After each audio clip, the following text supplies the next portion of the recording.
Breaking news చూస్తున్నాం. ఢిల్లీ ఎన్నికల ఫలితాల్లో కాంగ్రెస్ పార్టీపై తనదైన శైలిలో సెటైర్లు వేశారు బీఆర్ఎస్ వర్కింగ్ ప్రెసిడెంట్ కేటీఆర్. బీజేపీకి అతిపెద్ద కార్యకర్తలు రేవంత్ రెడ్డి, రాహుల్ గాంధీ అని ఎద్దేవా చేశారు.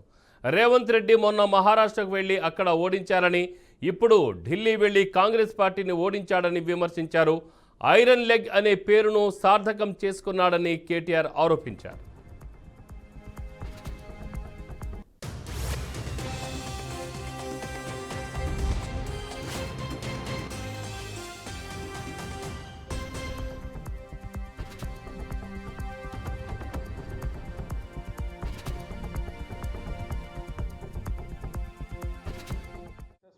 మన ఐరన్ లెగ్ ముఖ్యమంత్రి వేయండు. కాంగ్రెస్ పార్టీకి ఎంత వచ్చింది? ఎంత? నిన్న మొన్నటి దాకా మనం బాగా అన్నాడు కదా, 0-0 అని. ఇప్పుడు ఆయనకు కూడా వచ్చింది గాడిది గుడ్డు 0. మనోడు పోయి మొత్తానికి మహారాష్ట్రలో కూడా కొట్టిండు. ఆడ ఇంకా కొన్ని వచ్చినట్టున్నాయి. ఇక ఢిల్లీకి పోతే మాత్రం నాశనం అయిపోయింది. ఇప్పుడు అడుగు నాశనం అయింది, ఆడ ఖతమే అయిపోయింది. ఇప్పుడు 0.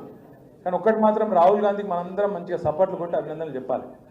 రాహుల్ గాంధీ అంటే ఏం చేస్తుండే దేశంలో యాడాడ నిలబడుతుందో కాంగ్రెస్ పార్టీ అలాగే ఎక్కడెక్కడైతే నిలబడుతుందో వేరుగా అక్కడ బీజేపీని మాత్రం గెలిపించి వస్తున్నాడు. పక్క అక్కడ అందరూ నొడగొట్టి బీజేపీని గెలిపించి వస్తాడు. ఇవాళ ఈ దేశంలో నిజంగా చెప్పాలంటే నరేంద్ర మోడీకి బీజేపీకి అతిపెద్ద కార్యకర్త ఎవడన్నా ఉన్నాడా అంటే రాహుల్ గాంధీ, రేవంత్ రెడ్డి. బడే బాయ్ చోటే బాయ్. మీకు అందరికీ మన తెలంగాణలో కూడా సిల్కర్ చెప్పినట్టు చెప్పిండు కేసీఆర్ సార్. ఏం చెప్పిండు ఎలక్షన్లకు ముందు?